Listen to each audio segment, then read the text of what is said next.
The security cameras caught everything, me walking into that auxiliary shed, flipping one switch, and walking out like I owned the place. Which after 25 years, I basically did. They'd fired me that morning, publicly humiliated me in front of the entire management team like I was some rookie who'd screwed up his first week. But here's what Brad Hamilton and his MBA consultants didn't know. That switch controlled more than just voltage.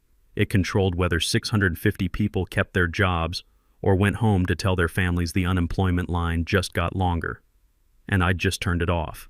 I'm Roy Patterson, 48 years old.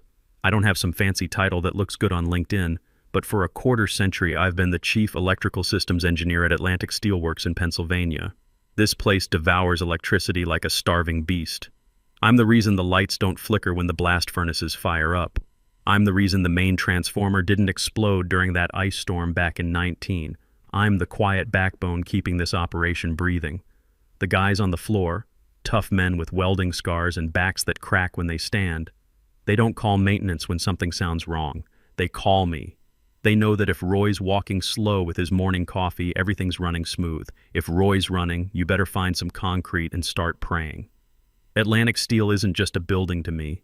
It's a living, breathing, cranky beast that needs exactly 15.2 kilovolts or it throws a tantrum costing 6 figures a minute. I know its moods. I know that switchgear C gets sticky when humidity drops below 35%. I know our backup generator has a 3-second lag that terrifies accountants, but is perfectly safe if you manually balance the load distribution. Then there's Brad Hamilton. Brad's the founder's son. He's 32, wears suits costing more than my truck, and has a smile that looks designed by a marketing committee. He took over operations 6 months ago when his old man George finally decided his heart couldn't take the stress and stepped back to play golf in Florida. Brad doesn't know a transformer from a transistor. He thinks efficiency comes from an app store. He walks around with his tablet frowning at things he doesn't understand, which is basically everything that isn't a vending machine. I saw trouble coming about 2 months into his reign. He started bringing in consultants, 20-something kids with MBA degrees who look at a blast furnace and ask if we can optimize thermal output by turning down the heat. I watched them circle my department like sharks who'd read about blood but never seen it. "Roy," Brad said one morning, standing in my control room doorway. Wouldn't come inside. Nobody likes my office. It's kept at 62 degrees for the servers and smells like ozone and burnt copper. Not a place for expensive cologne. "We're reviewing budgets. Your department seems heavy." "Heavy?" I asked, not looking up from monitors. The grid was fluctuating. Local utility was having a brownout, and I was manually balancing capacitor banks to keep voltage sag from tripping main breakers, like trying to land a 747 on an aircraft carrier while someone throws rocks. "Expensive," he clarified. 4 assistants, overtime budget rivaling sales team, and frankly, everything seems automated. Why pay for manual oversight on a system that runs itself? I turned my chair around, took a slow sip of coffee that had been sitting since 4 a.m. Cold. Tasted like battery acid. Perfect. "Brad," I said, using his first name because I'd been here since before he could tie his shoes. "System runs itself like a grenade flies itself. Works great until it lands. Those automated systems are 25 years old. Logic controllers held together with patches I wrote in code that doesn't exist anymore. You're paying for the fact that when the grid spikes, I know which breaker to sacrifice so the whole plant doesn't go dark." He smirked. That pearly white practiced smirk. "Sounds like job security talk, Roy. We're modernizing. Lean operations. Synergy." I hate that word. Usually means someone's losing health insurance. "Cut my budget, you cut your safety net," I said flatly. "The blast furnaces, you know what happens if they lose power more than 20 minutes? We have backups," he waved dismissively. "Backups take 15 minutes to synchronize without manual override because phase converters are drifting. Gives you 5-minute window. Miss it. Molten steel in those furnaces turns into 15-ton bricks. Need jackhammers to get it out. Takes months. Costs millions." "You're being dramatic," he sighed, checking his Apple Watch. "Just justify your existence on paper." Report by Friday. I wrote that report. 45 pages explaining every disaster I'd prevented last fiscal quarter alone. The thermal runaway I stopped in May. Harmonic distortion event in June that would have fried every computer and admin if I hadn't isolated the ground loop. I laid it out like an autopsy of disasters that never happened, but I knew he wouldn't read it. Brad skimmed, looked for bold numbers and bottom lines. My bottom line was a salary reflecting 25 years of being the only guy who knew where the high-voltage cables were buried. Plant atmosphere shifted over the next weeks. My guys sensed it. People stopped making eye contact.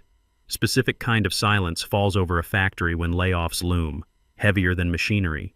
Even furnaces seemed to whine louder like they were nervous. I kept doing my job, kept the beast fed, smoothed out spikes, drank my coffee. But I also started cleaning my hard drive. Not company files, I'm professional, but personal notes, cheat sheets, little text files where I'd written system quirks. Furnace 3 vibrates at 59 Hz, stabilizes at 60. Feeder 7 runs hot, ignore alarm until 95 degrees. Main breaker needs left wiggle or won't engage. Tiny crucial details. Knowledge living in fingertips, not manuals. I deleted them one by one. If I was heavy, figured I should shed weight. Yesterday morning the summons came. Calendar invite titled Restructuring Discussion. No agenda, just Brad, me, and Patricia Wilson from HR. A woman who always looked like she was smelling something unpleasant. I put on my cleanest flannel shirt and best work boots, walked through the factory floor toward admin building. I touched cold steel of a support beam as I passed. Goodbye, Pat. The guys nodded. Morning, Roy. How's she running? Running hot, boys, I said. Keep an eye on the gauges. They didn't know, but I knew. Could feel electricity in the air, sharp and dangerous. The storm wasn't outside this time. It was sitting in a glass-walled conference room, wearing a three-piece suit, thinking it was smart because it could read spreadsheets. The conference room wasn't empty. That was the first violation. You fire someone like me, someone who's been foundation since concrete was wet, you do it private, with dignity. You don't turn it into theater. But Brad had made this a spectacle. Around that long table sat department heads, sales, logistics, HR, and 3 efficiency consultants who looked barely old enough to vote. They were tapping tablets, probably calculating coffee savings if they fired janitors. When I walked in, typing stopped. Silence thick and sticky. Roy, have a seat, Brad said, gesturing to the far-end chair. He was at the head, naturally, next to a projector screen showing a graph with red line falling like a stone. Title read, Legacy Costs and Operational Drag. I stayed standing. Prefer to stand, Brad. Knees lock up in cheap chairs. Nervous laugh ran through room. Patricia looked like she wanted to disappear. Brad's smile tightened. Suit yourself, he said, tapping laptop. Slide changed to breakdown of my salary, benefits, team overtime costs, projected in 4K for everyone to see. Violation of privacy, but Brad didn't care about privacy, cared about dominance. As you can see, Brad began, addressing the room rather than me, Engineering Oversight Department is bleeding us dry. Premium prices for manual intervention in automation age. Consultants ran full audit. Conclusion: current grid management handled by existing software with simple remote monitoring. He looked at me then, eyes gleaming with triumph of a man who thinks he just slayed a dragon when really he kicked a sleeping bear. Roy, effective immediately, your position is eliminated. We're moving to cloud-based monitoring solution. Cloud-based, I repeated. Words tasted like ash. You're running a 50-year-old steel mill from the cloud. What happens when internet goes down? When latency hits 500 milliseconds and phase synchronization drifts? That's what redundancy protocols are for. One consultant piped up. Squeaky voice, tie too wide. Algorithm handles latency. I laughed. Not nice laugh. Dry, hacking sound from back of my throat. The algorithm, kid? Algorithm doesn't know furnace number 4 has hairline crack in induction coil creating harmonic feedback every time it gets cold. Doesn't know you ramp voltage slowly Tuesdays because utility does grid switch causing transient spikes. Sounds like folklore, Brad cut in, voice sharp. We operate on data, Roy, not superstition. Folklore. I stepped toward the table. Logistics manager actually flinched. I've kept this place from burning down 4 times last year. You call it folklore, I call it physics. Fire me and you lose the translator. Machinery doesn't speak English, Brad. Speaks voltage. And right now it's screaming. Enough. Brad slammed his hand down. Theatrical gesture, probably practiced. This isn't debate, it's notification. You're done. Access revoked as of now. He checked his watch. Security will escort you out. He threw packet of papers across table, slid and stopped near my hand. Standard severance. 2 weeks pay for every year served. provided you sign the NDA. I looked at that packet, then at Brad. Didn't feel sad. Felt cold clarity. Same feeling when breaker blew. Immediate damage assessment. Calculation of fix. Only this time, wasn't going to fix anything. You think I'm expensive? I asked, voice dropping low. Brad, I'm cheapest insurance policy you ever had. You're trading firefighter for smoke detector with dead batteries. Get out, Brad snapped, face flushing red. You're disrupting the meeting. I looked around room. Sales manager staring at shoes. Patricia pretending to take notes on blank pad. Nobody moved. Nobody spoke. 25 years of keeping their lights on, keeping paychecks flowing. Not one had spine to say maybe don't fire the guy who keeps the tower standing. Fine, I said. Reached into pocket, pulled out key card. Worn smooth, edges cracked, lanyard stained with grease. Tossed it on table.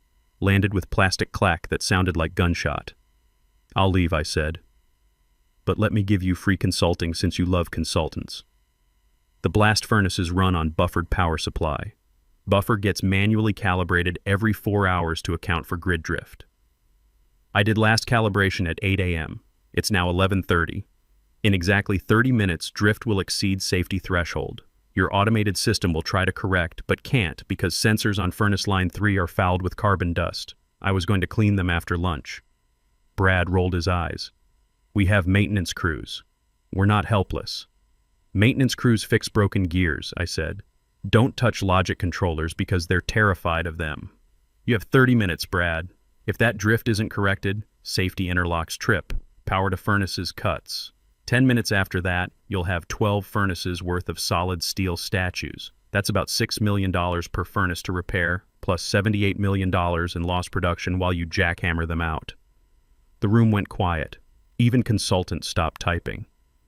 Get out, Brad pointed, shaking finger at door. I straightened up, adjusted my collar, looked him dead in eye. Good luck with the synergy. I turned and walked out, could feel their eyes burning into my back. But as I hit hallway and cool air hit my face, I smiled, real, genuine, terrifying smile, because I knew something they didn't. I hadn't just left. I'd left a ticking bomb. An only person who knew how to defuse it was walking toward parking lot, lighting cigarette, getting ready to watch world burn from safe distance. Walk to parking lot usually takes 5 minutes. I took 10. Wanted to soak it in. The rhythm of the place. Thump, thump, thump of stamping presses, hiss of steam valves. Symphony I'd conducted for 25 years. Now I was dropping the baton and walking off stage. But I had one stop first. My truck was parked near auxiliary control shed, small brick building housing manual overrides for the substation. Most people don't even know it exists. Inside are physical breakers connecting plant to municipal grid. I still had my physical keys. I'd tossed the card, sure, but brass key to the shed was on my personal ring, between house key and bottle opener shaped like wrench. Brad, in his rush to humiliate me, forgot I held physical access to Heart of the Beast. I unlocked heavy door and stepped inside, cool and dark, lit only by green and red LEDs on breaker panel. Hum was louder here, physical pressure against eardrums. This was raw feed, 138,000 volts stepped down to 15,200. I stood looking at panel. There was switch labeled SW7 Auto Sync Override. Here's the thing about Brad's beloved automation. Software tries to synchronize our internal frequency with city grid. City grid is dirty, fluctuates. When software sees too much variance, panics and shuts down to protect equipment. To prevent that, I keep SW7 in manual position. Tells computer, shut up, I got this. Ignore the jitter. Forces system to stay online even when power isn't perfect. If I flip it to auto, computer takes over. Without my custom patches, which I'd so carefully deleted, computer will see natural grid jitter, assume catastrophic fault, trip main breakers. Wouldn't happen instantly. Takes time for sampling cycle to complete. Maybe 10 minutes, just enough time to drive away. I reached out. Hand didn't shake. Felt cold plastic of switch. You want automation, Brad? I whispered to empty room. You got it. Click. I flipped from manual to auto. Green light flickered once, turned solid red. Hum didn't change. Lights didn't dim. To untrained eye, nothing happened.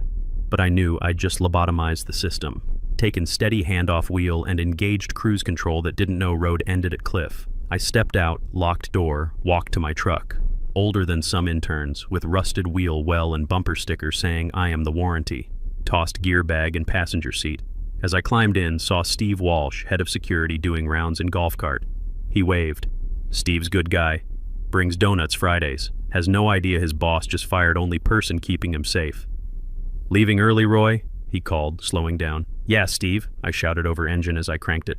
Taking permanent vacation. Brad's orders. Steve frowned, confused. Permanent? What about the... He gestured vaguely at Humming Factory. Not my problem anymore, I said, putting truck in gear. Hey, Steve, do me favor. Yeah? Don't ride elevator in casting tower next hour. Take stairs. Why? Trust me. I peeled out of lot but didn't speed. Drove speed limit, obeying every traffic law. Wanted to be miles away when alarm started. Checked dashboard clock, 11:42. Sampling cycle was 5 minutes. Error validation was 3 minutes. Trip sequence was 2 minutes. 11:52. That was time of death. I reached for Marlboros, shook one out, lit it with truck's lighter, took drag deep enough to scorch lungs, tasted like freedom and ash. Phone buzzed. Text from Lisa Torres, my assistant. Roy, where are you? Voltage monitors acting weird, frequency oscillating. Should I call you? I didn't reply. Held phone for second, then powered it off. I turned onto highway. Factory was gray smudge in rear view, white steam billowing into blue sky. Looked peaceful, industrious. You got 10 minutes, I said to reflection. Better start heating up crowbars. Gonna need them. Didn't go home. Home is quiet. Home is where I think too much. Instead, pulled into O'Malley's. Dive bar 5 miles up road that smells like stale beer and regrets. Noon on Tuesday, so clientele consisted of me, guy who looked like he'd been sleeping in his car since Clinton administration, and bartender Carmen with hair-defying gravity. Afternoon, Roy, Carmen said. Bit early for heavy stuff? I'm celebrating, I said, sliding onto stool. Give me Boilermaker. Cheap whiskey, keep them coming. Celebrating what? Retirement. Involuntary, but effective immediately. Carmen raised eyebrow but poured shot. I downed it. Burn was grounding. Phone was buzzing against bar like angry hornet. I knew exactly what was happening. Right now, inside plant, lights in main hall would be flickering. Not strobing, but subtle dimming, like building gasping. Heavy motors, crushers, conveyors would be changing pitch. That smooth, deep hum turning into jagged grinding as frequency slipped from perfect 60 Hz to 58.5.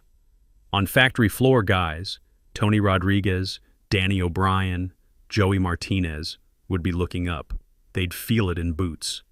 Floor vibration changes when phase balance goes off. Tony would be yelling at new kid to check breakers. In control room, alarms would start. First yellow warnings. Voltage sag detected. Harmonic distortion. High. Lisa would be clicking frantically, trying to find override commands. But override commands were in my head, and I was drinking bourbon. Where's Roy? Someone would scream. Maybe Danny. He never trusted computers. And Brad. Brad would be in his office, maybe still in conference room explaining to board how much money he just saved. Wouldn't hear hum. Admin building is insulated. Wouldn't know until lights went out. 12 o'clock p.m. High noon. Phone started dancing on bar. Not just vibrating now, practically walking. I flipped it over. 15 missed calls. Patricia from HR. Brad, do not answer. Lisa, work plant emergency line and texts rapidly devolving from confusion to terror. Lisa, Roy, main bus is tripping. What's code for manual bypass? Lisa, Roy, pick up. System is crashing. Brad, call me immediately. There's glitch. Brad, system is failing. Fix it.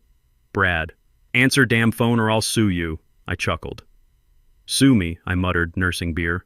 Good luck serving papers to Ghost. Real horror wasn't lights going out. That's inconvenience. Horror was the blast furnaces. Their giant ceramic-lined chambers filled with molten steel and iron ore running at 1,500 degrees, kept liquid by massive electrical currents. At 5 minutes without power, magnetic fields collapse. Molten metal stops circulating. It settles. At 20 minutes, crust starts forming on top, like skin on pudding. But this pudding is 1,500 degrees and hard as rock. At 2 hours, furnace freezes solid. Frozen furnace is dead furnace. You can't just melt it again. You have to dismantle entire structure, jackhammer out solidified steel which ruins lining, rebuild from scratch. Costs about $6 million per furnace. We have 12 furnaces. Do math, Brad. That's $72 million in oops, and that's just repair cost. Lost production, missed contracts, penalties for late delivery to auto manufacturers. You're looking at $150 million hole in ground. Phone rang again. FaceTime from Lisa. I stared at it. Could picture her face, pale, terrified, lit by flashing red alarm strobes. I felt twinge of guilt. Lisa was good people. Didn't deserve this.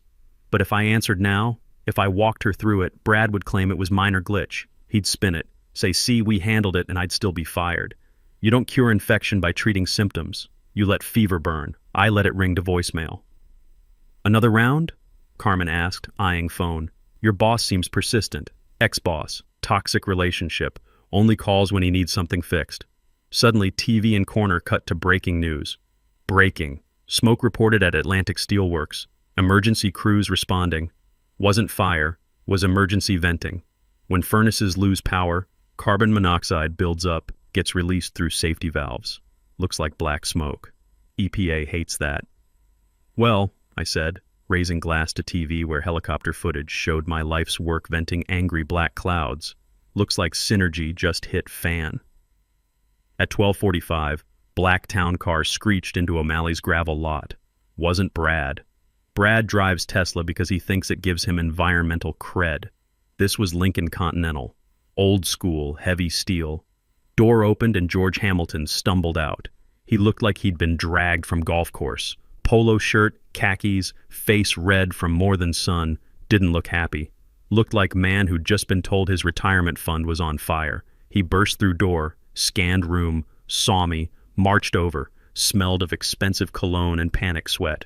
Roy, he gasped, out of breath. You have to come back. I didn't turn around, kept watching news. Get in line, George. I'm enjoying my severance package. Severance? George grabbed my shoulder. I spun on stool, knocked his hand away. Roy, furnaces are cooling. Temperature's down to 1300. We have maybe 20 minutes before crust is too thick to break.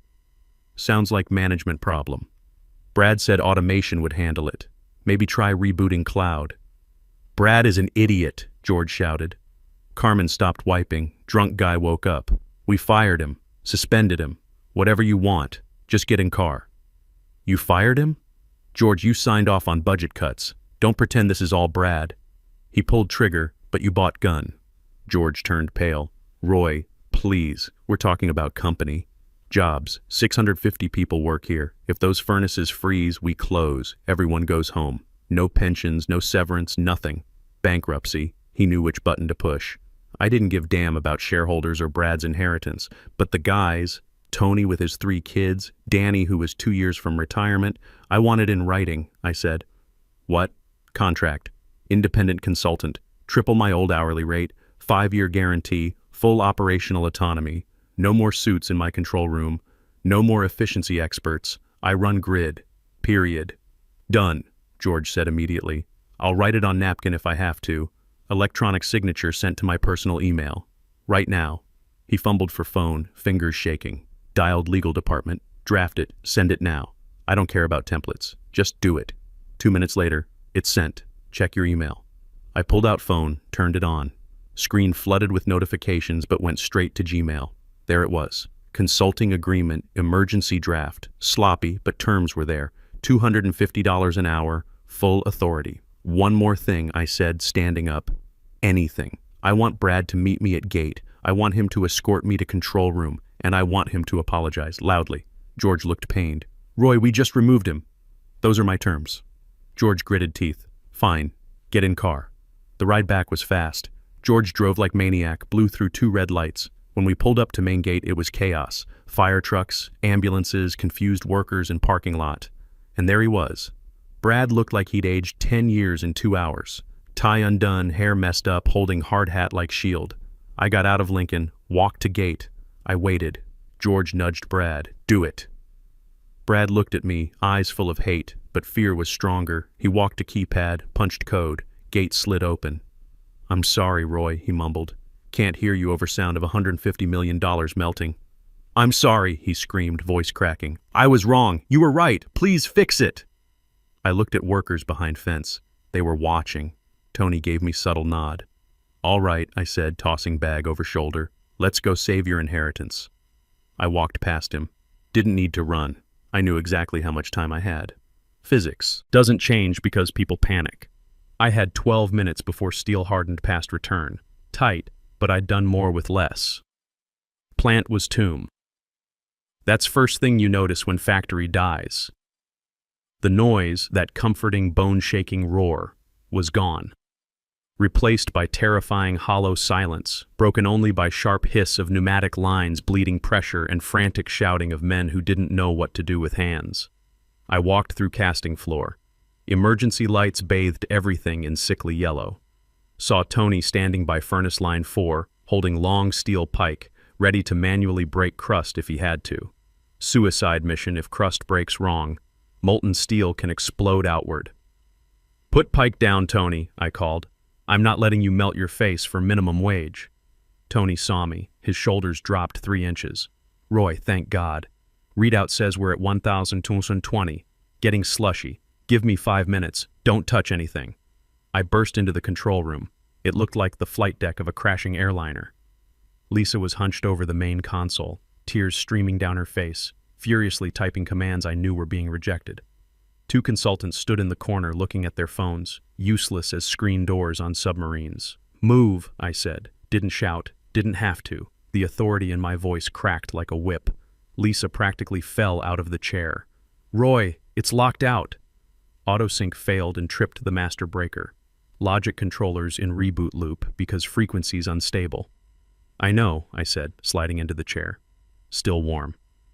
I told it to do that. I looked at the screens. Sea of red. Zone A critical fault. Zone B under voltage. Zone C disconnected. Main bus voltage was 0. Backup generator running but not connecting to load because phase angle was off 120 degrees. System was trying to protect itself from a mismatch that didn't exist anymore. Logic trapped in error state. "Brad," I said without looking back. He'd followed me in, panting like a dog. "Get me coffee." "Black, 2 sugars. Are you serious? The plant is dying and I'm dehydrated. If I pass out, we all lose." "Get the coffee." He made a noise of pure frustration, but ran to the break room. I smiled. Small victories. I cracked my knuckles. Time to work. First, stop the reboot loop. I opened command terminal. Consultants gasped. "You can't use command line. That voids warranty." "Kid," I said, typing sudo kill all, 9 sync demon, "I am the warranty." I killed the synchronization process. Screens flickered, went black for terrifying second, then popped back up. Reboot loop stopped. System was stable but dumb. Wasn't trying to think anymore. Good. Now the hard part. I had to manually synchronize backup generator to main bus before re-engaging grid connection. Like trying to jump onto moving merry-go-round. Missed the timing, stripped the gears. I pulled up phase monitor. 2 sine waves appeared. Generator in yellow. Dead bus as flatline. "Lisa," I said, "go to breaker panel and back. When I say mark, pump handle on breaker 7 to prime the spring." "Okay," she said, wiping her eyes. Ran to the back. I watched frequency. Had to trick the sensors. I typed bypass code I'd memorized 10 years ago. "Override safety limit." System flashed warning. "Are you sure? This may cause catastrophic damage." "Yes, I'm sure, you pile of silicon," I muttered, hitting enter. Flatline jumped. Bus was live, but only with residual capacitance. "Mark!" I shouted. Clunk, clunk. Lisa primed the spring. "Hold it." I watched numbers. 59.8 Hz, 59.9, 60.1, needed 60.0 dead on. Brad appeared with spilling coffee. "Give me the cup." Took a sip. Terrible. Perfect. Here we go. Initiating hard start.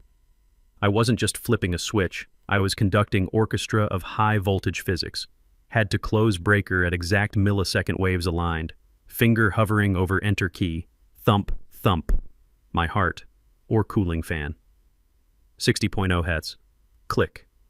For a second, nothing. Silence stretched thin and screaming. Then from deep in bowels came sound. Ka-chunk. Sound of 3,000 amp breaker closing. Loudest, most beautiful sound in the world. Lights flared bright, dimmed, steadied. Hum returned, started low, growl in floorboards, rose to familiar bone-rattling vibration. Screens turned red to yellow. Zone A, recovering. Zone B, stabilizing. "We have power," Lisa whispered. "Oh my God, we have power." "Not yet," I said, eyes glued to thermal readouts. "We have juice. Now we see if patient's brain dead." I looked at furnace temperatures, hovering at 1,220 degrees.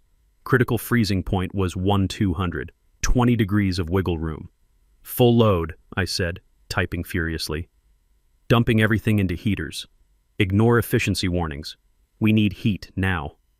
I pushed sliders to 110%. Alarm screamed. "Overcurrent. Transformer temp high. Let it scream. Burn it if you have to." I sat back watching temperature graph. Flat line, not going up. "Come on," I whispered. "Come on, you beautiful beast." The line was stubborn. 1,020, 1,119, 1,020 again, teasing us, electricity flowing, dumping massive energy into furnaces. But thermal mass of steel is huge, takes time to reverse cooling. "Why isn't it going up?" Brad demanded, sweating through his shirt. "Thermodynamics, Brad. You can't bribe physics." Then it happened. 1,021, 1,023, 1,025. Curve started bending upward. Current was biting, heat soaking back into metal. Beast was waking up. My phone pinged. Text from Tony on floor. "Crust breaking. We got flow. No leaks." "You did it, boss." I let out breath I didn't know I was holding. "We're good." Furnace line stable. Climbing back to operating temp. Room erupted. Consultants high-fived like idiots. George slumped against wall. Lisa hugged me from behind. "You're a wizard, Roy." "I'm not a wizard, Lisa. I'm just a mechanic who reads the manual." I stood up. Knees popped. Felt every minute of those 25 years. "Brad," I said. He looked defeated, small, stripped of arrogance. "My coffee's cold. Get out of my control room." He opened his mouth, looked at George, then walked out. I watched him go. Wasn't as satisfying as I thought, just necessary, like taking out trash. By 4 p.m., plant was back to normal, deafening self. I left Lisa in charge and went for a walk. Needed to see it. I walked down main aisle of furnace room, cathedral of industry. Ceiling 60 feet high, lost in shadows and girders. Furnace lines stretched quarter-mile, glowing dull red. Men were working, skimming slag, adjusting feeds, moving with practiced efficiency. When they saw me, they stopped. Started with Tony. He banged his pike against steel grating. Clang, clang, clang. Danny joined with wrench on railing. Crane operator honked horn. Wasn't a cheer, was better. Iron salute. Noise we make when someone retires, dies, or rises from dead. I didn't wave, just nodded. 2 weeks later, dust settled. My new contract's framed on wall, making 3 times old salary. Come in at 9, leave at 3. Nobody says word. Brad's still here. Technically. Has office in basement. They gave him title Director of Strategic Vision, which means he stares at wall envisioning strategy where he isn't laughingstock. I'm sitting in control room now. 2:30 p.m. Grid stable. Hum's perfect. Sipping coffee Lisa brought me. She's been promoted to junior systems engineer, teaching her the code, teaching her where bodies are buried, not so she can replace me, but so she can survive me. I look at Lisa working those controls, same focused look I had 25 years ago. Someday she'll train someone else, pass along what I taught her. That's how it works in places like this. Knowledge flows down through generations of people who actually know how things work. Plant's humming perfect now. Steel's flowing, and somewhere in his basement office, Brad's probably trying to figure out what went wrong with his automation. Me? I'm right where I belong, taking care of the beast that feeds 650 families. This isn't just a job, it's a calling. It's about keeping the lights on, keeping America running, and making sure the next generation knows the difference between data and wisdom. I open my drawer. Next to multimeter is bottle of hot sauce. Don't use it for lunch. Keep it as reminder. Sometimes you have to add heat to make people realize what they're eating is bland. The plant breathes around me, steady and strong. In a few years, maybe Lisa will have her own control room. Maybe she'll teach some young hotshot that computers are tools, not gods. Maybe she'll remember that the most important switch in any system is the one between your ears. That's legacy. Not your name on a building, but your knowledge in capable hands. That's how you live forever in a place like this.